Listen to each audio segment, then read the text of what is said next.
జీవితంలో కేవలం రొమాన్స్ మాత్రం కాదు, అది కూడా ఒక భాగమే. కానీ భక్తి, ప్రేమ, అనురాగం, నమ్మకత్వం, క్షమాపణ ఇవన్నీ కలిసి ఉన్నటువంటిదే కుటుంబం. మ్యారేజ్లో సహజంగా నేను చెప్పే ఒక మాట మీకు చెప్తాను. A great marriage is the union of two great forgivers. ఆ మాట మళ్ళీ మీరు మర్చిపోవద్దు. సాధారణంగా నేను మ్యారేజ్లో ఈ మాట చెప్పకుండా ఉండను. ఎందుకంటే క్షమించే మనస్సు కలిగిన ఇద్దరు గొప్పవారి కలయికే గొప్ప వివాహం. సో మనం గొప్ప వివాహమును, గొప్ప కుటుంబాన్ని ఆశించుచున్నవారు ఒకరినొకరు క్షమించాలి, మనస్ఫూర్తిగా ఒకరినొకరు ప్రేమించాలి. కోపం వచ్చినప్పుడు అన్నీ అనేస్తారు. ఒక దెబ్బలిస్తే నొప్పిపోతుంది, కానీ ఈ అన్న మాట నొప్పిపోదు. అది 7 వారాలైనా అది పోదు. అయినా మావారు నన్ను గూర్చి ఇటువంటి ఒక మాట చెప్పారే, నేను భరించలేకపోతున్నాను అంటారు. ఒక దెబ్బలు ఇచ్చినా పర్వాలేదు, కానీ అటువంటి మాటలు ఎప్పుడూ చెప్పకూడదు అని ఆశిస్తూ ఉంటారు. కారణం అది హృదయానికి లోతైన గాయం కలుగజేశారు. మన కుటుంబాలు దేవుని వాక్యం మీద పునాది వేయబడాలి, ప్రేమ మీద పునాది వేయబడాలి, విశ్వాసములో కట్టబడాలి, క్షమాపణలో స్థిరపరచబడాలి. దేవునికి స్తోత్రం. ఏదైనా ఒక కాంపిటీషన్ మన ఫ్యామిలీలో ఉంటే అది కేవలం క్షమాపణను గురించే ఉండాలి. ఎక్కువసార్లు ఎవరు క్షమిస్తారు? ఆవిడే క్షమిస్తుంది. మంచిదా అది? నో, నేనే క్షమిస్తాను. ఎక్కువసార్లు నేనే క్షమిస్తాను అని ఎవరైతే నిర్ణయం తీసుకుంటారో వారు గొప్పవారు. ఎందుకంటే వారు ఇచ్చుచున్నవారు, క్షమాపణ ఇచ్చుచున్నవారే గొప్పవారు. పుచ్చుకున్నవారు గొప్పవారు కాదు. అస్తమానం పోయి సారీ అండి అని చెప్తారు. లేనిపోయినది అన్నీ చెప్పేసి మళ్ళీ సారీ చెప్తారు. నీ సారీ అసలు ఎవరికి కావాలి అని అనుకుంటారు. నువ్వు సారీ చెప్పక మునిపే నేను క్షమించేసిన. అర్థమైందా? ఫ్యామిలీ దేవుని వాక్యములో కట్టబడాలి, ప్రేమలో కట్టబడాలి, క్షమాపణలో స్థిరపరచబడాలి. దేవునికి స్తోత్రం. అనేక కుటుంబాలు శిథిలమైపోవడానికి లేక ఫెయిలియర్ అయిపోవడానికి కారణం వారిద్దరూ కలిసి ప్రయత్నం చేయడం లేదు. మ్యారేజ్ లేక కుటుంబం సక్సెస్ అవ్వడానికి అందరూ కలిసి ప్రయత్నం చేయాలి. పిల్లలు పిల్లల పాత్ర పోషించాలి, తల్లులు వారి పాత్ర పోషించాలి, తండ్రులు వారి పాత్ర పోషించాలి. అప్పుడే ఇల్లు చక్కగా ఉంటాయి. ఒక సహోదరి నాతో చెప్పారు, అండి ఏదైనా ఇంట్లో వండుకోవాలంటే వస్తువులు ఉండాలా ఇంట్లో, అయిపోయిందని 7 సార్లు చెప్పినా తీసుకురాడండి. మళ్ళీ టేబుల్ దగ్గర వచ్చి కూర్చున్నాడు ఇదేనా అని అంటే నేను ఇంకేం చేయాలి? ఇంట్లో ఉన్నదే కదా నేను తయారు చేసేది, అది ఆయన పట్టించుకోవడం లేదండి అంటారు. పురుషులారా ఇది గమనించండి. మీ ఇంట్లో మీ సహోదరి, మీ భార్య అన్నీ చూసుకుంటారు అంటే గొడవ లేదు.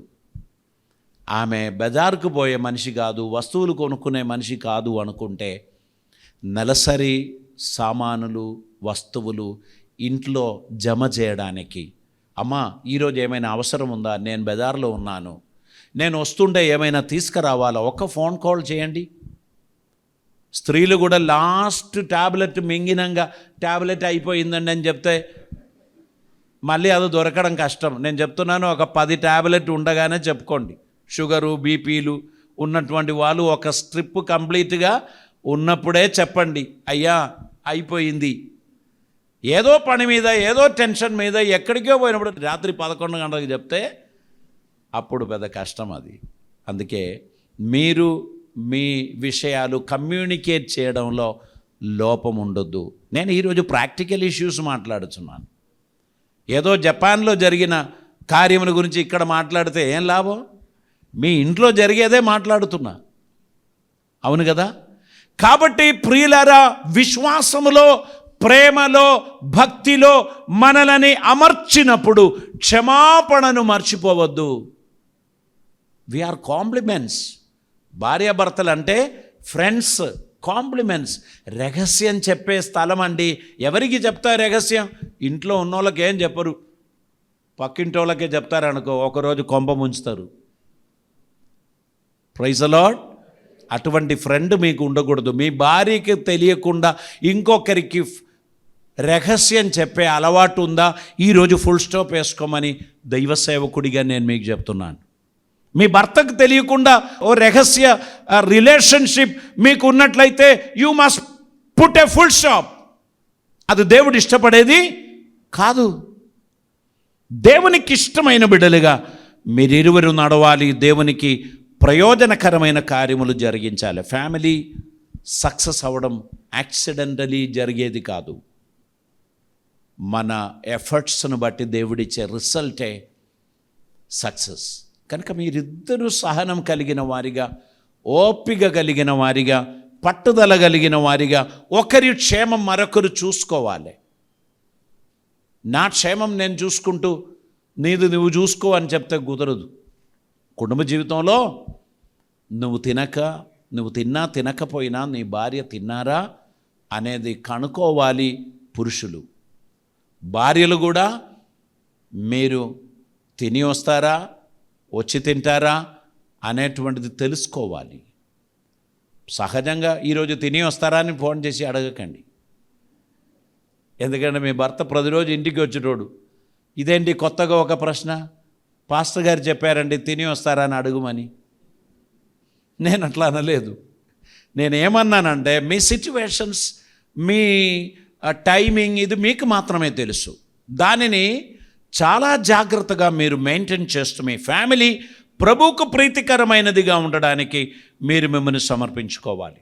ఇంకా కొన్ని ఫ్యామిలీస్ ఫెయిలియర్ అయిపోవడానికి కారణం ఏంటి తెలుసా? క్యారెక్టర్, స్వభావ దూష్యం. స్వభావంలో లోపం సంభవిస్తే మనిషి శాశ్వతంగా సక్సెస్ఫుల్గా ముందుకు వెళ్ళరు. మీరందరూ గుర్తుపెట్టుకోండి, మీ వైఫ్ చెయ్యి కొంచెం రఫ్గా ఉండొచ్చు. పాపం పొద్దున్న నుంచి సాయంత్రం వరకు ఈ గిన్నెలకు పోలిష్ చేయడమే ఆమె పని. ఇంట్లో ఉన్న పనులు ఇవన్నీ చేస్తూ చాలా రఫ్గా ఉంటాయి. మీ ఫ్రెండ్ మల్టీనేషనల్ కంపెనీలో పనిచేస్తున్న మీ ఫ్రెండ్ షేక్ హ్యాండ్ ఇచ్చినప్పుడు వెరీ సాఫ్ట్గా ఉంది. ఆ సాఫ్ట్నెస్ ఆమె ఏం పని చేయదు, పెన్ను మాత్రమే పట్టుకుంటుంది. మీ భార్యను ఆమెను పోల్చుకోవద్దు. నీ లైఫ్ దేవుడు నీకు అనుగ్రహించిన స్త్రీతో జీవితాంతం వరకు కొనసాగించడానికి దేవుడిచ్చారు. ఆమెను ఎంతగా ప్రేమిస్తారో ఆమె అంతగా అడ్వాన్స్గా డెవలప్ అవుతారు. అస్తమానం నిందలు మోపి, అస్తమానం నేరారోపణలు చేసి, అస్తమానం ఏదో ఒక నిరాశకరమైన మాటలు చెప్పుకుంటూ ఉంటే మనుషులు వారి కాన్ఫిడెన్స్ పోగొట్టుకుంటారండి. మన పిల్లలు స్టార్టింగ్లో మాట్లాడినప్పుడు మనం వాళ్ళని ప్రోత్సహించలేదా? బాగా పాడావు, చాలా బాగా చెప్పావు, సూపర్గా చెప్పావు. ఇక్కడ నిలబడి తడబడింది మనం చూసాం. కానీ ఇంటికి వెళ్ళినప్పుడు మనం ఏం చెప్పాం? ఈరోజు పోయిన వారం కన్నా మంచిగానే చెప్పారు, నెక్స్ట్ వీక్ ఇంకా సూపర్గా చెప్తావు. ఆ బిడ్డకు కాన్ఫిడెన్స్ వచ్చేస్తుంది. అరే నేను మాత్రం ఇట్లాగా తడబడినట్లు ఉండడం కరెక్ట్ కాదు. ప్రైజ్ లార్డ్ ఎవ్రీవన్ అని చెప్పి వారు చెప్పాలనేది వారు నేర్చుకున్నారు. మనకెంత ఆనందం, మన పిల్లలు చక్కగా వాక్యం చెప్తుంటే మనం సంతోషిస్తూ చప్పట్లు కొడుతున్నాం, వారిని ప్రోత్సహిస్తున్నాం. కనుక మీరు గుర్తుపెట్టుకోవాల్సిన విషయం, వీ నీడ్ ఎంకరేజ్మెంట్. ప్రోత్సాహం అవసరం. ప్రోత్సహించండి, ప్రతి ఒక్కరికి ప్రోత్సాహం ఇవ్వండి.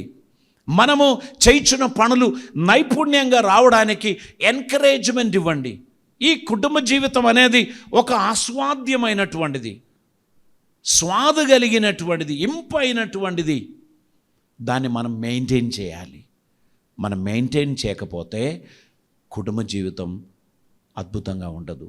మీకు ఇన్ని సిల్లీ మ్యాటర్స్ అన్నీ ఎందుకండి ప్రసంగంలో? అది బహుశా మీకు అనిపిస్తవచ్చు, కానీ I'm building my family. Praise the Lord. I'm rebuilding my family. నా కుటుంబాన్ని నేను కట్టుచున్నాను. మీరు మందిరానికి వచ్చినప్పుడు ఇది క్లోజ్డ్ బిల్డింగ్, ఇది ఎయిర్ కండిషన్ బిల్డింగ్. మీరందరూ స్నానం చేయకుండా ఒక సండే వచ్చి చూడండి, ఇందులో మనం ఎవరం కూర్చోలేం. ఎందుకు తెలుసా? అంత చెమట వాసనే ఉంటుంది, పారిపోవాలనిపిస్తుంది. చర్చ్ అంతా బాగానే ఉంది కానీ అందులో కూర్చోలేమండి, ఘోరంగా ఉంది అంటారు. మీరందరూ టిప్ టాప్గా తయారై సండే చర్చ్కి పోతున్నాము అనే ఆ డిగ్నిటీ మీరు మెయింటైన్ చేస్తున్నందుకే ఇది బ్యూటిఫుల్గా ఉంది. హల్లెలూయా. కుటుంబంలో కూడా అలాగనే ఉండాలండి. స్నానం చేయాల్సిన సమయంలో స్నానం చేయడం, పనులు తోమాల్సిన సమయంలో పనులు తోమడం, మనం చేయవలసిన కార్యాలన్నీ సరైన సమయంలో చేస్తే ఆ ఇల్లు సంతోషకరమైనటువంటిదండి. ఆ ఇంట్లో ప్రార్థనా సమయం ఉండాలి, ఆ ఇంట్లో వాక్య ధ్యానానికి సమయం ఉండాలి, ఆ ఇంట్లో చక్కగా మాట్లాడే మనుషులు ఉండాలి. ఎప్పుడు కరుసుకోవడం, కర్స్ అని వినబడితే ప్రశాంతత పోతుంది. అందరూ చిరునవ్వుతో కనబడ్డారు, పోనీలే అనుకున్నారు, ఆ ఇల్లు ఎంత సుందరం అండి. అలాగా మనం ముందుకు పోవడానికి మన జీవితాన్ని మనం సమర్పించాలి. నా క్యారెక్టర్ నా వైఫ్ను గట్టి కాదు నేను తయారు చేసేది, నా ప్రభువును బట్టే. I want to respect my God, I want to be appreciated by my saviour. నా రక్షకుడు నన్ను అప్రిషియేట్ చేయాలి, నన్ను అభినందించాలి. నేను చేయుచున్న పనుల్లో, నేను చేయుచున్న కార్యముల్లో దేవునికి ఇష్టం అవ్వాలి. కాబట్టి ఇక్కడ మనం చదవబడిన ఆ పత్రికలోనికి మరొకసారి మనం వద్దామండి. కొలొస్సీ పత్రిక 3వ అధ్యాయం 17వ వచనంలో మనం ఏమని చదివాం? మరియు మాట చేత కానీ క్రియ చేత కానీ, మాట చేత కానీ క్రియ చేత గాని మీరేమి చేసినను ప్రభువైన యేసు ద్వారా తండ్రి అయిన దేవునికి కృతజ్ఞతాస్తుతులు చెల్లించుచు సమస్తమును ఆయన పేరట చెయ్యుడి. దేవునికి స్తోత్రం. చేసేది భార్యకే, పిల్లలకే, చేసేది భర్తకే, పిల్లలకే, చేసేది తల్లిదండ్రులకే. కానీ ఎవరికి అన్నట్టు చేయమన్నారు? మీ మాటలు కానీ మీ క్రియలు కానీ ప్రభువునకు అన్నట్టు మీరు చేయండి. ప్రభువును గణపరచడానికి మీరు ప్రయత్నం చేయమని ప్రభు కోరుచున్నారు. దేవునికి స్తోత్రం. ప్రభువును గణపరచడానికి ఉన్న మనస్సు మీకున్నట్లయితే మీరు ఖచ్చితంగా ఆశీర్వదింపబడతారు. మీ కుటుంబం అద్భుతంగా ముందుకు పోతుంది. దేవునికి స్తోత్రం. ప్రియులరా, పిల్లల విషయంలో తల్లిదండ్రులు ఐక్యత లేకపోతే ఖచ్చితంగా ఆ ఇంటిలో నెగటివ్ రిజల్ట్స్ అయి వస్తుంది. పిల్లల విషయంలో తల్లిదండ్రులు ఇద్దరూ ఒక్క భావం కలిగి ఉండాలి. నాన్న కోపడితే మమ్మీ అడ్డొస్తుంది, నాన్న ఒక చిన్న కట్ట తీసుకుంటే మమ్మీ కొట్టనియరు. ఆ పిల్లలు మమ్మీయే సర్వం అంటారు. 12-13 సంవత్సరాల తర్వాత మమ్మీకి అర్థం అవుతుంది, వీడిని నేను హ్యాండిల్ చేయలేను. ఏమండి చూసుకోండి అంటే, ఇంతకాలం నువ్వే చూసుకున్నావు కదా, ఇక నువ్వే చూసుకో అంటారు. అర్థమైందా? ఫ్రమ్ ద డే 1 భార్య భర్తలు ఇద్దరు వారిని డిసిప్లిన్ చేసే విషయంలో ఒకటై ఉండాలి. వారి కొరకు ప్రార్థించే విషయంలో ఏకీభవించి ప్రార్థన చేయాలి. ఇది నావాడు, అది నీదాని అని చెప్పి పిల్లలను పంచుకోవద్దు. అది ఎప్పుడు కూడా ఆరోగ్యకరమైన ఒక కుటుంబాన్ని తయారు చేయదు. పిల్లలకు తండ్రి తల్లి సమానంగా భయం ఉండాలి. నాన్న రాని నీ సంగతి చెప్తా అని అంటే, ఆహా నువ్వు ఇంటి పని మనిషియా, నీకు వంట చేయడం బట్టలు ఉతకడమేనా నీ పని, నానేనా ఆఫీసర్? వారి చిన్న మనసులో అది పడిపోతుంది. నాన్న వచ్చినప్పుడు ఎన్ని కంప్లైంట్ చేసినా ఆయన పట్టించుకోడు. ఎందుకని? ఆయన భయంకరమైన సమస్య నుంచి వచ్చాడు. ఇదే మన సమస్యనా? పెద్ద సమస్య చూసి వచ్చినోనికి ఇది సమస్య ఏమీ కాదు. వాడు ఒక చిన్నారి మాట చెప్పుకొని వచ్చి ఒడిలో కూర్చుంటాడు. ఇక ఎక్కడ కొడతాం, ఎక్కడ కోపడతాం? ఇది కుదరదు. అందుకే నాన్నకి ఏ బాధ్యతలు కూడా పెట్టద్దు. పిల్లలు తప్పు చేస్తే క్రమశిక్షణ చేయడం తల్లి చేసుకోవాలి. నీ అంత ఎత్తయిన తర్వాత కాదు, చిన్నగా ఉన్నప్పుడే భయం ఉండాలి పిల్లలకు. ఆ విధంగా వారిని పెంచి దేవుని కృపలో ముందుకు నడిపించినప్పుడు ఆ పిల్లలు క్రమశిక్షణ కలిగిన పిల్లలుగా ఉండడానికి దేవుడు సహాయం చేస్తాడు. చూడండి, మీ కుటుంబ జీవితంలో మిమ్మల్ని 7 మిమ్మల్ని ఇన్వాల్వ్ అయి ఉన్నారు. ఒకటి, మీ పేరెంట్స్, మీరు పుట్టినప్పటి నుంచి వారి ఇన్వాల్వ్మెంట్ ఉంది.